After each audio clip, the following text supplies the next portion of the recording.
Jallo safari park 1966 ਦੇ ਵਿੱਚ ਲਾਹੌਰ ਦੇ ਵਿੱਚ ਲਾਇਆ ਗਿਆ। ਇਹਦੇ ਲਾਉਣ ਦਾ ਮਕਸਦ ਜਿਹੜਾ ਸੀ ਉਹ ਆਕਸੀਜਨ ਦੀ ਮਕਦਾਰ ਨੂੰ ਵਧਾਉਣਾ, ਮਾਹੌਲ ਨੂੰ ਸਾਫ਼ ਰੱਖਣਾ ਅਤੇ ਮਾਹੌਲ ਨੂੰ ਆਲੂਦਗੀ ਤੋਂ ਬਚਾਉਣਾ ਸੀ। ਅਤੇ ਇਹਦੇ ਨਾਲ ਨਾਲ ਇਸ ਜੰਗਲ ਲਾਉਣ ਦਾ ਜਿਹੜਾ ਮਕਸਦ ਸੀ ਉਹ ਲੱਕੜੀ ਦੀ ਪੈਦਾਵਾਰ ਵਧਾਉਣਾ ਅਤੇ ਪਰਿੰਦਿਆਂ ਦੀ ਅਫਜ਼ਾਇਸ਼ ਕਰਨਾ ਸੀ। ਜੱਲੋ ਫਾਰੈਸਟ ਸਫਾਰੀ ਪਾਰਕ ਦਾ ਜਿਹੜਾ ਟੋਟਲ ਰਕਬਾ ਹੈ ਉਹ ਤਕਰੀਬਨ 500 ਏਕੜ ਹੈ ਅਤੇ ਇਹ ਲਾਹੌਰ ਦਾ ਸਾਰਿਆਂ ਤੋਂ ਖੂਬਸੂਰਤ ਪਿਕਨਿਕ ਪੁਆਇੰਟ ਵੀ ਹੈ, ਜਿਹਦੇ ਵਿੱਚ ਜੰਗਲ ਦੇ ਨਾਲ ਨਾਲ ਬਾਲਾਂ ਦੇ ਖੇਡਣ ਵਾਸਤੇ ਝੂਲੇ ਅਤੇ ਟ੍ਰੇਨ ਵੀ ਹੈ ਅਤੇ ਹਾਂ, ਕਸ਼ਤੀ ਰਾਣੀ ਕਰਨ ਵਾਸਤੇ ਇੱਕ ਝੀਲ ਵੀ ਬਣਾਈ ਗਈ ਹੈ ਅਤੇ ਇੱਕ ਚਿੜੀਆ ਘਰ ਵੀ ਇਹਦੇ ਵਿੱਚ ਹੈਗਾ ਹੈ। ਇਹ ਸਫਾਰੀ ਪਾਰਕ ਦੇ ਵਿੱਚ ਕਈ ਕਿਸਮ ਦੇ ਫਲਾਂ ਵਾਲੇ ਦਰਖਤ ਵੀ ਲਾਏ ਗਏ ਨੇ ਅਤੇ ਇਹਦੇ ਨਾਲ ਨਾਲ ਹਜ਼ਾਰਾਂ ਕਿਸਮ ਦੇ ਫੁੱਲਾਂ ਵਾਲੇ ਪੌਦੇ ਵੀ ਮੌਜੂਦ ਨੇ। ਇਹਨਾਂ ਦਰਖਤਾਂ 'ਤੇ ਲੱਖਾਂ ਕਿਸਮ ਦੇ ਪਰਿੰਦਿਆਂ ਨੇ ਆਪਦੇ ਘੋਂਸਲੇ ਬਣਾਏ ਹੋਏ ਨੇ ਅਤੇ ਇਹਨਾਂ ਪਰਿੰਦਿਆਂ ਦੇ ਚਹਿਕਣ ਨਾਲ ਜੰਗਲ ਤਾਂ ਗੂੰਜਦਾ ਹੈ। ਇਹਦੇ ਨਾਲ ਨਾਲ ਇੱਥੇ ਸੈਰ ਕਰਨ ਵਾਲਿਆਂ ਨੂੰ ਮੁਖਤਲਿਫ ਕਿਸਮ ਦੇ ਪਰਿੰਦੇ ਅਤੇ ਜਾਨਵਰ ਵੀ ਵੇਖਣ ਨੂੰ ਮਿਲ ਜਾਂਦੇ ਨੇ। ਵੈਸੇ ਵੀ ਲਾਹੌਰ ਨੂੰ ਬਾਗਾਂ ਦਾ ਸ਼ਹਿਰ ਆਖਿਆ ਜਾਂਦਾ ਹੈ ਅਤੇ ਇਸ ਜੰਗਲ ਦੇ ਵਿੱਚ ਮੁਖਤਲਿਫ ਕਿਸਮ ਦੇ ਬਾਗ ਲਾਏ ਗਏ ਨੇ, ਜਿਹਨੂੰ ਵੇਖ ਕੇ ਤੁਸੀਂ ਖੁਸ਼ ਤਾਂ ਹੋਵੋਗੇ, ਬਲਕਿ ਅਫਸੋਸ ਵੀ ਕਰੋਗੇ ਕਿ ਅਜੇ ਤੱਕ ਫੈਮਿਲੀ ਦੇ ਨਾਲ ਸੈਰ ਕਰਨ ਕਿਉਂ ਨਹੀਂ ਆਏ। ਅਤੇ ਅੱਜ ਮੈਂ ਤੁਹਾਨੂੰ ਇਸੇ ਬਾਗ ਦੀ ਅਤੇ ਇਸੇ ਜੰਗਲ ਦੀ ਸੈਰ ਕਰਵਾਵਾਂਗਾ। ਅਤੇ ਆ ਜਾਓ ਹੁਣ ਚੱਲਦੇ ਹਾਂ Jallo forest safari park Lahore. ਅਸਲਾਮ ਵਾਲੇਕੁਮ ਵੀਰੋ, ਮੈਂ ਤੁਹਾਡਾ ਵੀਰ ਜ਼ਹੀਰ ਜੱਟ ਸੋਹਣੇ ਪੰਜਾਬ ਦੇ ਦਿਲ ਲਾਹੌਰ ਤੋਂ। ਅਤੇ ਅੱਜ ਇੱਥੇ ਆਏ ਹਾਂ ਜੱਲੋ ਸਫਾਰੀ ਪਾਰਕ, ਇੱਥੇ ਸੈਰ ਕਰਨ। ਅਤੇ ਆ ਜਾਓ ਤੁਹਾਨੂੰ ਜੱਲੋ ਸਫਾਰੀ ਪਾਰਕ ਦੀ ਸੈਰ ਕਰਵਾਉਂਦੇ ਹਾਂ ਅਤੇ ਆ ਜਾਓ ਮੇਰੇ ਨਾਲ ਜ਼ਰਾ।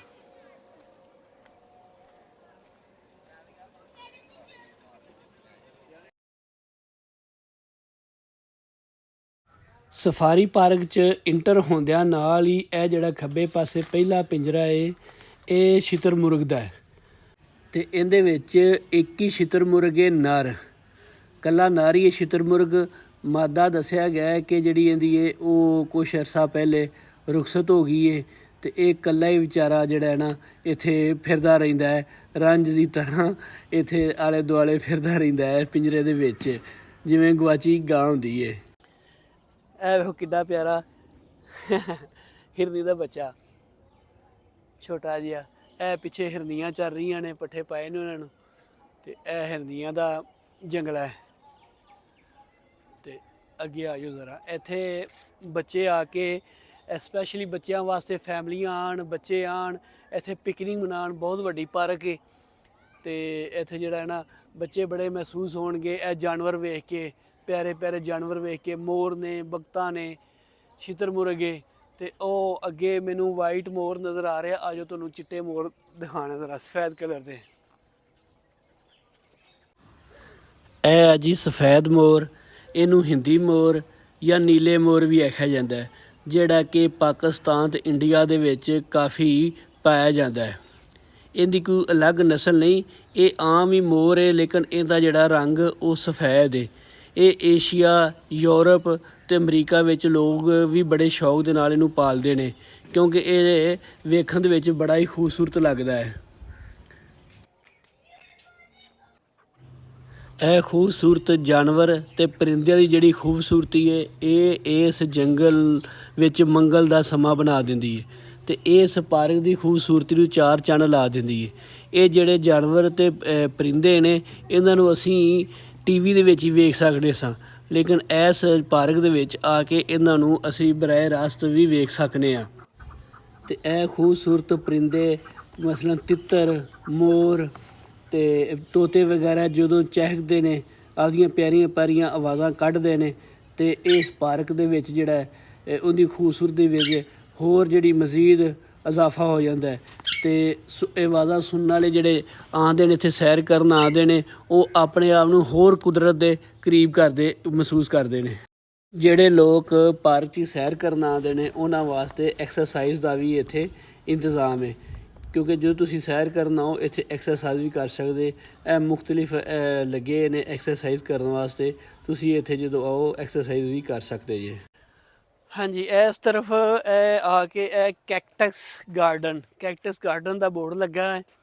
तो आ जाओ ज़रा, ए देखो कैक्टस दे किन्ने प्यारे किन्ने खूबसूरत जड़े ने पौधे लगे ने। तो कैक्टस के बारे मशहूर है कि एक अंग्रेज़ ने अपने बगीचे दे विच कैक्टस के पौधे लाए हुए सन।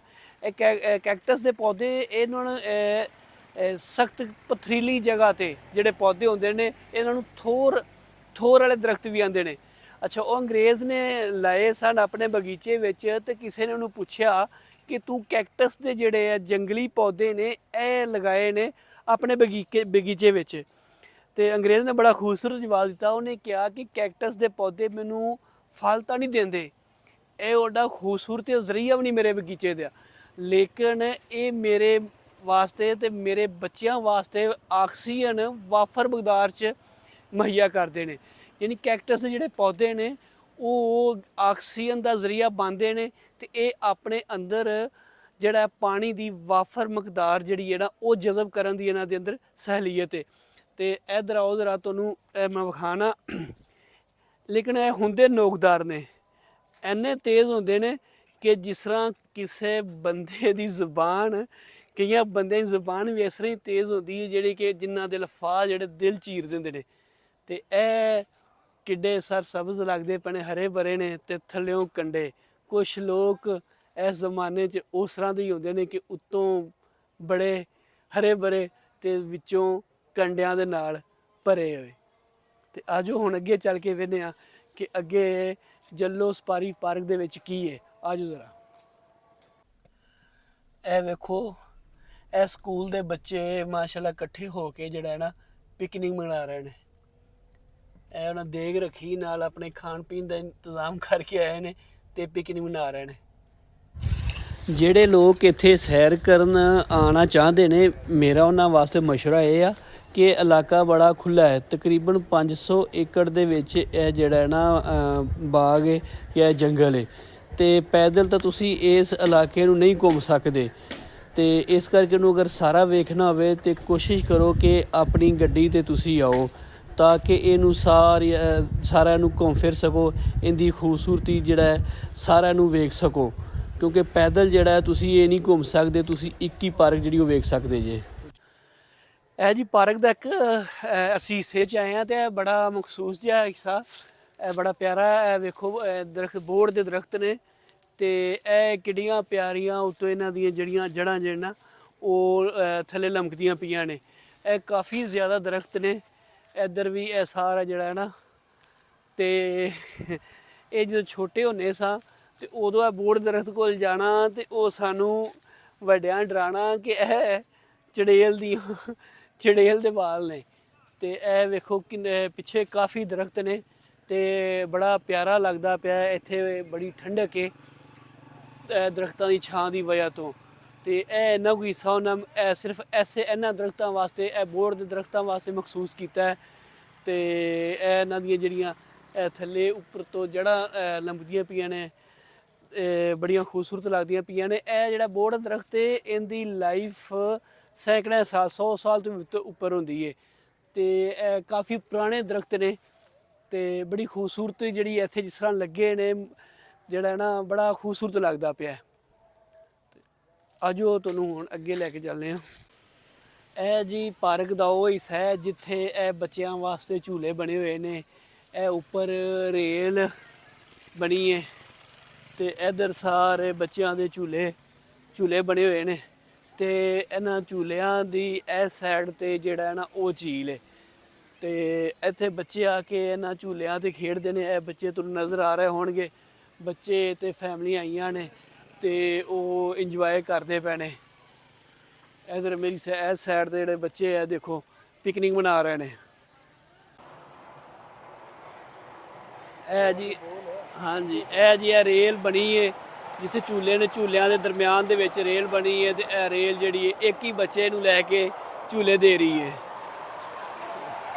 ਇਹ ਜੀ ਪਾਰਕ ਦੀ ਝੀਲ ਹੈ, ਜੱਲੋ ਪਾਰਕ ਦੀ ਝੀਲ ਹੈ ਅਤੇ ਇਹ ਕਿਸ਼ਤੀਆਂ ਨੇ। ਇਹਦੇ ਵਿੱਚ ਤੁਸੀਂ ਖੁਦ ਜਿਹੜੀ ਪੈਰਾਂ ਦੇ ਨਾਲ ਚਲਾਉਂਦੇ ਨੇ ਕਿਸ਼ਤੀ, ਉਹ ਵੀ ਚਲਾ ਕੇ ਤੁਸੀਂ ਆਪ ਇੱਥੇ ਇੰਜੋਏ ਕਰ ਸਕਦੇ ਜੇ। ਅਤੇ ਮੋਟਰ ਬੋਟ ਵੀ ਹੈ ਨੇ ਜੇ ਪੂਰੀ ਫੈਮਿਲੀ ਵਾਸਤੇ ਉਹ ਵੀ ਹੈ। ਤੇ ਇਹ ਅੰਦਰ ਝੀਲ ਦੇ ਦੂਸਰੀ ਸਾਈਡ ਸੈਂਟਰ ਦੇ ਵਿੱਚ ਇਹਨਾਂ ਇੱਕ ਪਾਰਕ ਬਣਾਈ ਹੈ। ਉੱਥੇ ਜਾ ਕੇ ਤੁਸੀਂ ਜਿਹੜਾ ਹੈ ਨਾ ਆਪਣੀ ਫੈਮਿਲੀ ਦੇ ਨਾਲ ਬੱਚਿਆਂ ਦੇ ਨਾਲ ਪਿਕਨਿਕ ਮਨਾ ਸਕਦੇ ਜੀ। ਉੱਥੇ ਬੈਠ ਕੇ ਖਾਣਾ ਖਾ ਸਕਦੇ ਜੀ। ਤੇ ਉਧਰ ਜਾਣ ਵਾਸਤੇ ਤੁਹਾਨੂੰ ਇਹ ਕਿਸ਼ਤੀ ਤੇ ਬਹਿ ਕੇ ਜਾਣਾ ਪਏਗਾ। ਅਗਰ ਕਿਸ਼ਤੀ ਤੇ ਨਹੀਂ ਤੇ ਇਹ ਉਹ ਸਾਹਮਣੇ ਇੱਕ ਪੁਲ ਵੀ ਬਣਾਈ ਹੈ ਨਾ, ਉਹ ਪੁਲ ਤੋਂ ਕ੍ਰਾਸ ਕਰਕੇ ਤੁਸੀਂ ਪੈਦਲ ਵੀ ਇੱਥੇ ਅੰਦਰ ਜਿਹੜੀ ਪਾਰਕ ਹੈ ਨਾ ਇਹ ਝੀਲ ਦੇ ਵਿੱਚ ਬਣਾਈ ਹੈ, ਉੱਥੇ ਜਾ ਸਕਦੇ ਜੀ। ਤੇ ਇਹ ਝੀਲ ਦੇ ਸਾਹਮਣੇ ਇੱਕ ਇਹਨਾਂ ਪੁਆਇੰਟ ਬਣਾਇਆ ਹੈ, ਉਹ ਯਾਨੀ ਕਿ ਇਹਦੇ ਉੱਪਰ ਚੜ੍ਹ ਕੇ ਕਾਫੀ ਸੀੜੀਆਂ ਚੜ੍ਹ ਕੇ ਜਾਣਾ ਪੈਂਦਾ ਹੈ। ਇਹ ਚੜ੍ਹ ਕੇ ਤੁਸੀਂ ਉੱਤੋਂ ਸਾਰੀ ਜਿਹੜਾ ਹੈ ਨਾ ਇਹਦਾ ਨਜ਼ਾਰਾ, ਪਾਰਕ ਦਾ ਨਜ਼ਾਰਾ ਕਰ ਸਕਦੇ ਜੇ। ਤੇ ਆ ਜਾਓ ਜ਼ਰਾ ਤੁਹਾਨੂੰ ਉੱਤੋਂ ਜਾ ਕੇ ਦਿਖਾਣੇ ਆ ਕਿਸ ਤਰ੍ਹਾਂ ਦਾ ਨਜ਼ਾਰਾ ਹੈ। ਆ ਜਾਓ ਜ਼ਰਾ, ਇਹ ਪੁਆਇੰਟ ਬਣਾਇਆ ਹੈ ਉੱਤੇ ਜਾ ਕੇ ਪਾਰਕ ਦਾ ਨਜ਼ਾਰਾ ਸਾਰਾ ਕਰਨ ਵਾਸਤੇ। ਆ ਜਾਓ ਜ਼ਰਾ, ਸੀੜੀਆਂ ਤਾਂ ਕਾਫੀ ਨੇ ਲੇਕਿਨ ਚੜ੍ਹਦੇ ਆ, ਇਹ ਚੜ੍ਹਦੇ ਆ, ਚੜ੍ਹ ਕੇ ਉੱਤੋਂ ਜਿਹੜਾ ਦੇਖਦੇ ਆ ਪਾਰਕ ਦਾ ਨਜ਼ਾਰਾ। ਇਹ ਕਾਫੀ ਉੱਚਾ ਇਹਨਾਂ ਬਣਾਇਆ ਹੈ। ਹਾਂਜੀ, ਉੱਤੇ ਆਉਂਦਿਆਂ ਤੱਕ ਸਾਹ ਚੜ੍ਹ ਗਿਆ। ਚਬੂਤਰਾ ਬਣਾਇਆ, ਇੱਥੇ ਬੈਠਣ ਵਾਲੀ ਵੀ ਜਗ੍ਹਾ ਬਣਾਈ ਹੈ। ਤੇ ਅਸੀਂ ਜਿਹੜਾ ਨਾ ਇੱਥੋਂ ਇਹ ਵੇਖੋ ਕਿੰਨਾ ਪਿਆਰਾ ਵਿਊ ਆਉਂਦਾ ਪਿਆ ਝੀਲ ਦਾ, ਜਿਹੜੀ ਵਿੱਚ ਸੈਂਟਰ 'ਤੇ ਪਾਰਕ ਹੈ ਹੁੰਦਾ, ਤੇ ਇੱਧਰ ਝੂਲੇ ਨੇ। ਕਿੰਨਾ ਪਿਆਰਾ ਵਿਊ ਆਉਂਦਾ ਪਿਆ। ਇਹ ਉੱਪਰ ਇਹਨਾਂ ਚਬੂਤਰਾ ਬਣਾਇਆ ਹੈ, ਲੇਕਿਨ ਮੇਰੇ ਖਿਆਲ ਦੇ ਵਿੱਚ ਇੱਥੇ ਬੱਚਿਆਂ ਨੂੰ ਨਹੀਂ ਚੜ੍ਹਨਾ ਚਾਹੀਦਾ ਅਗਰ ਤੁਸੀਂ ਫੈਮਿਲੀ ਨਾਲ ਆ ਜਾਈਏ, ਕਿਉਂਕਿ ਕਾਫੀ ਉੱਚਾ ਹੈ। ਇਹ ਤਕਰੀਬਨ ਕੋਈ 50-60 ਫੁੱਟ ਹੋਏਗਾ, ਬਹੁਤ ਜ਼ਿਆਦਾ ਉੱਚਾ ਹੈ। ਅਤੇ ਬੱਚੇ ਸ਼ਰਾਰਤਾਂ ਕਰਦੇ ਨੇ, ਇਸ ਕਰਕੇ ਅਗਰ ਤੁਸੀਂ ਫੈਮਿਲੀ ਨਾਲ ਆਓ ਤਾਂ ਇਹਦੇ 'ਤੇ ਜਿਹੜਾ ਨਾ ਬੱਚਿਆਂ ਨੂੰ, ਅਗਰ ਬੱਚਿਆਂ ਨੂੰ ਲੈ ਕੇ ਆਓ ਤਾਂ ਆਪਣੇ ਕੋਲ ਰੱਖੋ ਤਾਂ ਕਿ ਬੱਚੇ ਸ਼ਰਾਰਤਾਂ ਨਾ ਕਰਨ, ਕਿਉਂਕਿ ਬੱਚੇ ਨਾ ਹੀ ਸ਼ਰਾਰਤਾਂ ਦਾ। ਅਤੇ ਅੱਜ ਦੀ ਜਿਹੜੀ ਇਹ ਵੀਡੀਓ ਹੈ ਅਗਰ ਤੁਹਾਨੂੰ ਚੰਗੀ ਲੱਗੀ ਹੋਵੇ ਤਾਂ ਮੇਰੇ ਚੈਨਲ ਨੂੰ ਸਬਸਕ੍ਰਾਈਬ ਕਰ ਦਿਆ ਜੇ ਅਤੇ ਵੀਡੀਓ ਨੂੰ ਲਾਈਕ ਕਰ ਦਿਆ ਜੇ।